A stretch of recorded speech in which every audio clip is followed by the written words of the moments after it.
I'll fix this up here and draw you a little map. Let's come on down here. We draw the coastline down through Atlantic City, on down here to Wilmington, Myrtle Beach, on down the coast very crudely. We're flying along out here somewhere. We've got an Omni radio station here in Atlantic City. We've got another one here at Norfolk, and we've got another one down here at Myrtle Beach. So we tune in this station here. And on our little dial window I showed you a minute ago, it says that we bear from that station, say 300 degrees. Well, we draw a line of 300 degrees magnetic true bearing right through that station, which extends out here somewhere. We are somewhere along that line, but where? Okay, so we tune in this next station down here. And that one says in the little window that we have got a bearing of, say, 260 degrees. So we draw a line through that station at 260 degrees true. And where those two lines cross, that is where we are, right there. A little snooze, a few hours have gone by, and we are now approaching Miami. Now we'll show you what takes place in our approach and our landing. Time for us to start a gradual descent. But first, we have to get clearance to approach. Richard? Miami Tower from Eastern 601, 10 miles north. Eastern 601, 10 miles north at 11. Make left turn in, runway 17, wind south 10, altimeter 2998.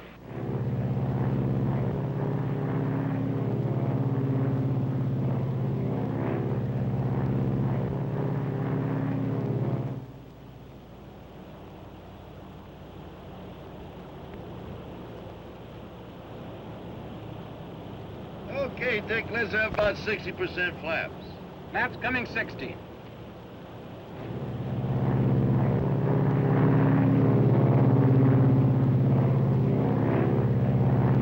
Gear down. Gears coming down.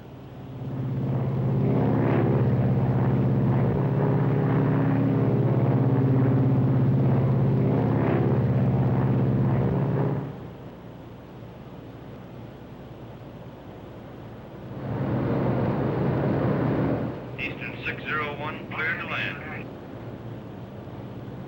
80% flaps. Flaps coming 80.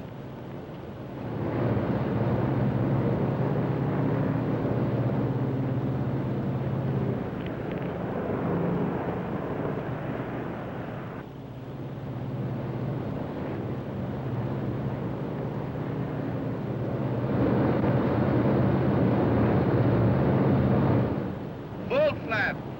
Full flaps.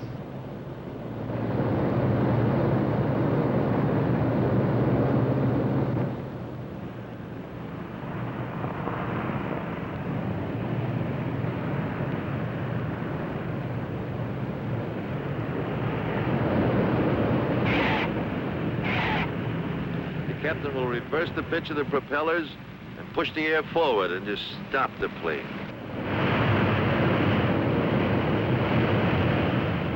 There. You see, that acts as a powerful brake. So next time when you're riding in an airliner and you hear the engines roar soon after you're on the ground, remember that's what he's doing, reversing the props to stop the airplane.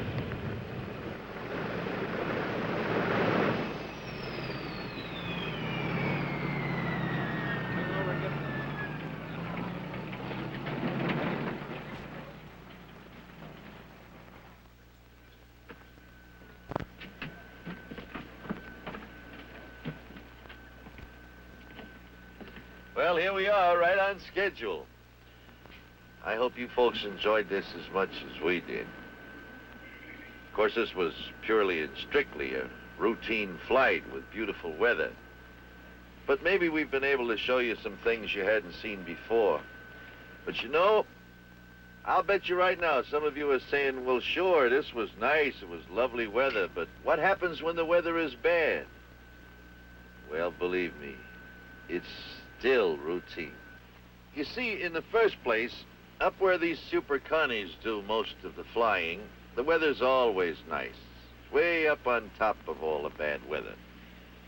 Usually it's only on approaches to our airports that weather becomes any problem, and then not much. As long as we have half a mile of visibility and 200 foot of ceiling, no problem at all. Now, these minimums are arbitrarily set up by the Civil Aeronautics Administration in the interest of general safety. Actually, we can land one of these airplanes when the minimums are 00. Let me show you. Here we are flying on instruments. We're in the clouds. It's one of those nights that the birds aren't even walking. We have been cleared to make an instrument approach. We have been cleared to the outer marker. This point we call the outer marker is located approximately 5 miles from the end of the runway. A light flashes on the cockpit panel. At the same time, the ADF needle indicates the passage of the marker, and we also get an audio signal. At this point, the glide path is intercepted.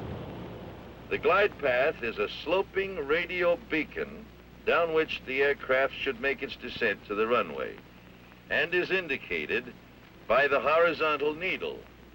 When the needle is centered, the aircraft is on the glide path.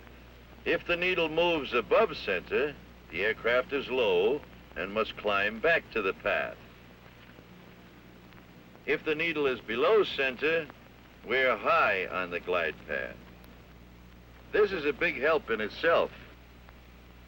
But in addition to the ILS, the Instrument Landing System, we have GCA, that is Ground Control Approach, and that can give additional valuable assistance. Radar monitoring on localizer voice as you approach the outer marker. By means of this radar, the GCA controller sees the approaching plane as a bit of light moving on his scope and can direct it safely to the airport. When the flight has been directed to the approach course, it is turned over to the radar monitor for final approach. Radar to eastern, you're approaching the ILS course. Turn to a heading of 247, and I'm turning you over to the radar monitor for final approach. This is radar monitor. Etched right on the scope is both glide path and localizer, and any deviation can be detected and measured in feet. You are 4 miles from the end of the runway.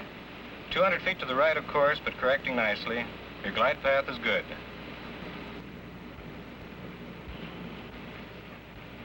You are 3 miles from the end of the runway. Your course is good. Glide path slightly low, but okay. You are 2 miles from the end of the runway. Your course is good. You're now approaching the middle marker. You're over the middle marker. The approach light should be coming into view. Approach lights in view. Thank you, GCA. That column of lights ahead shows the approach to the end of the airport runway. Each bar of light is 100 feet apart, and that ball of light traveling away from us at such a high rate of speed is leading us right to the approach end of the runway itself. The green lights mark the start of the runway, and the border lights on each side stretching out into the distance outline a 1.5 miles of airstrip just waiting for us to land on. So you see, it really isn't too difficult. Actually, we use these landing aids every day in good weather and bad to keep in practice. And practically all of the airports that we use are equipped with them. The thing to remember is that it's all figured out. Nothing is guesswork. It's still routine. Now I'm going to show you the most amazing demonstration of power in an airplane you've ever seen. Let's go back upstairs.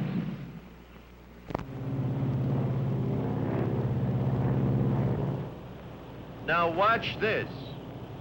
Feather 1. Feather 1.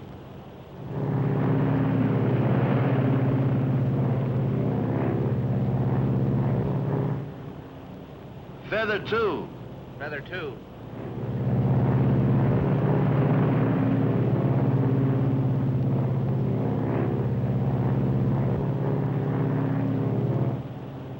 Look at that, on 2 engines. Purring along just like a kitten.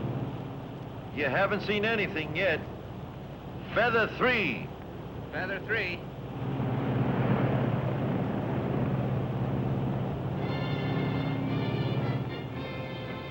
Boy, oh boy, look at that. On one engine. Going along just as steady as you like. Only a constellation can do this.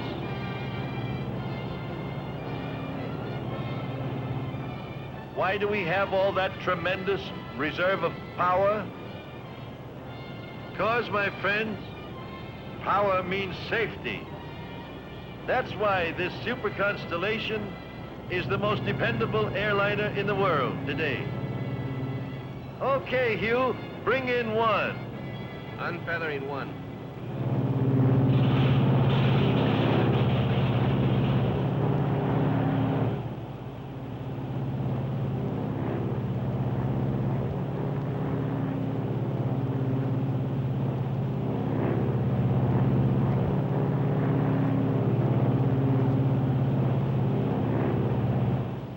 You know, these engines are not only the best that money can buy, but they are maintained by the finest bunch of aviation mechanics in the world, trained for years by Eastern. You know, you can have the best captains and the best pilots in the world. They can't do much good if the engines don't run. We've got the best mechanics in the business in Eastern. Doesn't that inspire confidence? I think it does.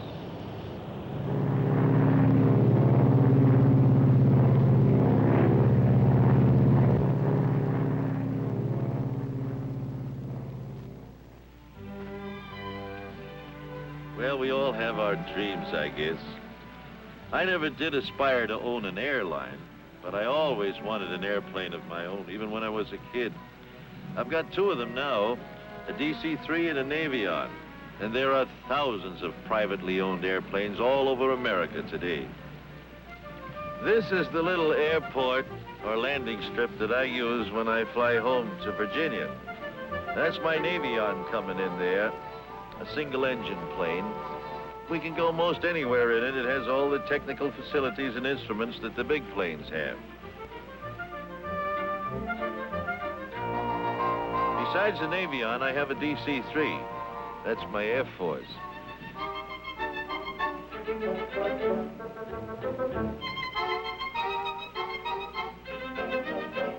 We call this little field the Leesburg International Cow Pasture.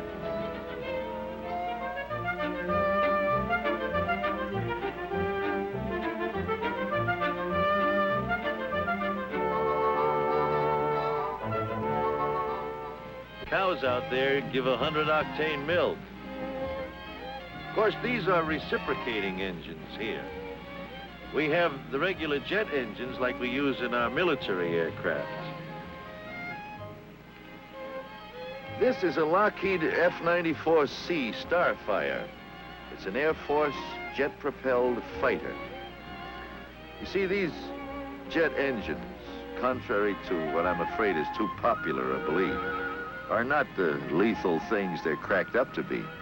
As a matter of fact, they're so quiet and so vibrationless that to ride behind one of them is a real comfort. We're hoping someday soon that our commercial transports will be jet-propelled. You see, a jet engine has no propeller. The air is drawn in through the intake ducts just forward of the wings, compressed and mixed with burning fuels to produce a powerful jet of exhaust gases which are expelled aft. The mechanism involved in reality is much simpler. The propeller is replaced by an air compressor. There's a combustion chamber into which we inject fuel to expand the air and increase its velocity. And installed in the path of the exhaust gases is a turbine to drive the compressor. There you have it. This is my friend Tommy Daniels, a member of our Air Forces for 12 years. Tommy is one of the thousands of fine young men who are making a career out of the Air Force, taking advantage of the wonderful training they receive. How do you like it, Tommy? It couldn't be better, Mr. Godfrey. It's really wonderful. Now I'm going to have the pleasure of flying with Tommy today in some very exciting scenes. So, Tommy, what are we going to do? Well, Mr. Godfrey, I'd like to take you through some pull-ups to show you just what this airplane is designed to do in climbing to altitude rapidly. I'm sure you'll enjoy it, but it's just routine flying to us. We do it every day. Now, before we take off, I would like to have your friends take a look at the afterburner in the tail section. It gives this airplane this terrific wallop. Okay, Tommy, we'll do it. This Lockheed Starfire is an all-weather Air Force interceptor. She was designed especially to get off the ground quickly and climb to altitude very quickly in the hope of being able to intercept and stop any enemy bombers that might come over this way. To help her get up there quickly, she was designed with this afterburner in the tail section, which is why this tail section is so much bigger than any other jet you've probably seen. See, there's an auxiliary engine back in here that uses exhaust gases as they pass through and reburn them with greater efficiency, giving additional thrust to the engine. That really is something to watch. It get off quickly and climb to altitude, boy, oh boy. I want to show you what I mean, so we're going to fly by first on the regular jet, and so you can see and hear how it performs. And then we're going to fly by with the afterburner on. And you'll hear that, well, you'll see for yourself. You just watch. Okay, Tommy, let her go.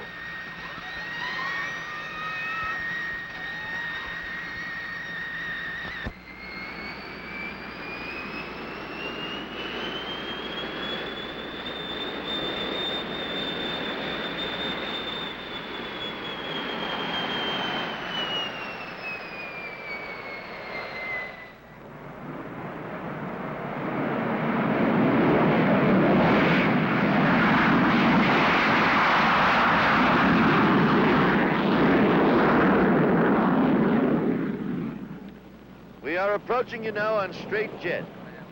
Watch our rate of climb.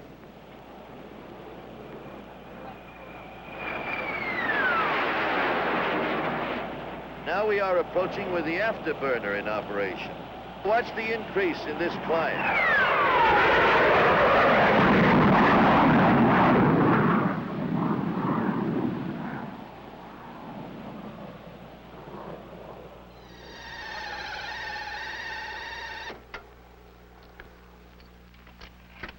Well, how'd you like it, Mr. Godfrey? Boy, my pants are where my necktie ought to be. But it was wonderful. Gee, what a dive. Woo! That's just a sample of what this airplane can do, Mr. Godfrey. Thank you, Tommy. And this airplane can do much more, as we're going to see. Yes, and here comes the man now who's going to do it. And here is the chief test pilot for Lockheed, my good friend Tony Levick. Hello, Arthur. It's good to see you. Well, if you think those pull-ups were something, Arthur, just watch and I'll show you how easy it is to penetrate the sound barrier with this airplane. I wasn't with Tony on this flight, but we have a camera specially rigged on the tail to give you a close-up view of what happens when you break the sound barrier. Let me tell you what to watch for. First, notice the deep color of the sky, how much darker it is at 45,000 feet where Tony will start his dive. You are not only far above the clouds, but also above the haze and dust of the lower atmosphere. You are looking at the pure ultraviolet rays of outer space. There's the peel off. Now listen as the sound builds up. Usually, there are two thunderclaps. One when the plane runs away from its sound, and the second when the sound catches up again. Between the two, you are flying faster than the speed of sound, and it is absolutely silent. Now the sound is building up.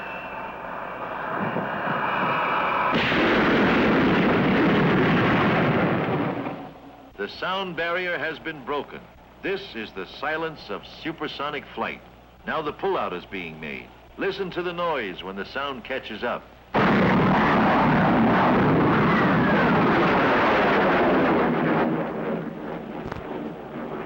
Now you folks have just seen some very spectacular flying.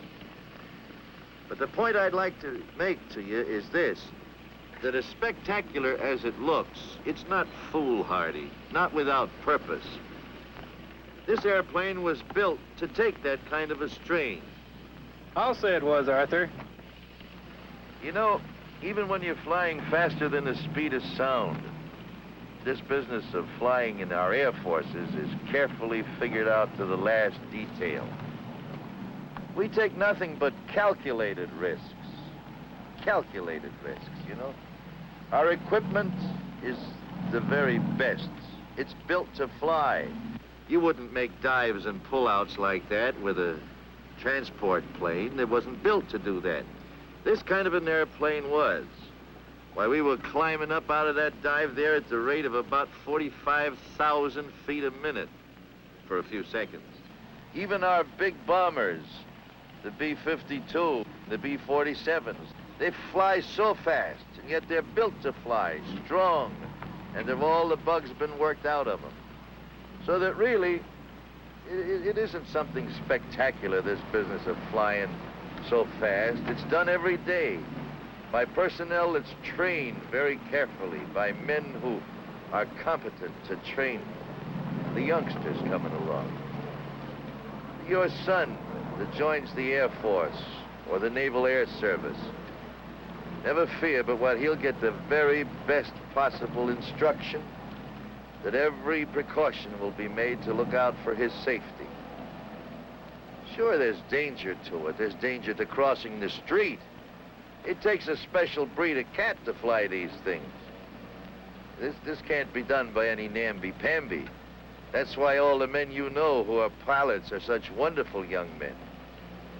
You young fellas looking for adventure, looking for real life, something you love every minute of it, you go and see the nearest Air Force recruiting officer, or the nearest naval officer procurement station, or the nearest air station someplace.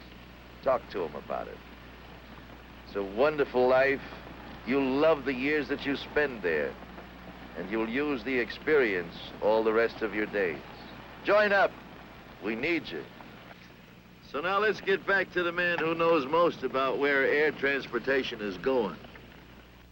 Hello, Art. Well, Rick, we've told the story pretty good up to now, I think. What would you say we can look forward to in the next few years?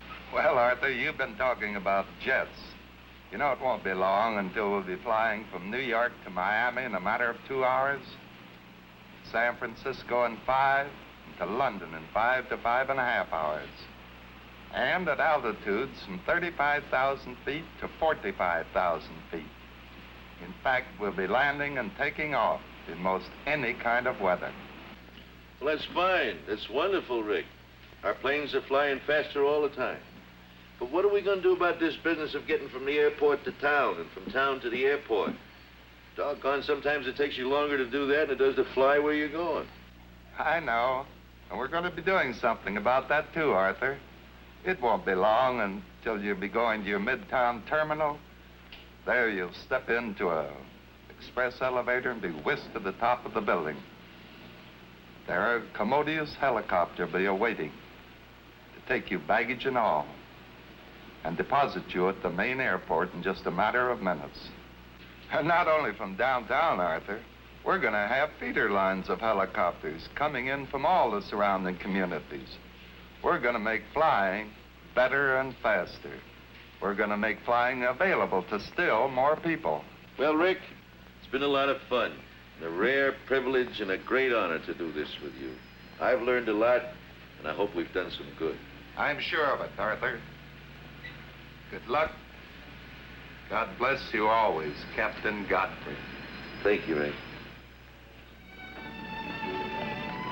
Well, it was a real nice trip, kid. Captain Dick Merrill, it was a rare privilege to fly with you today. Well, Arthur, I couldn't have been with a better captain. Thank you. Thank you, Gwen and Helen, for a very pleasant trip. Hugh Palmer is a grand flight engineer. Thank you, Al. Thank you, Captain. Grand trip. So remember, when you want to fly anywhere in the world, call Eastern Airlines. If one of our planes doesn't go where you want to go, we'll put you on one that does. And I'll be seeing you, be the good Lord willing.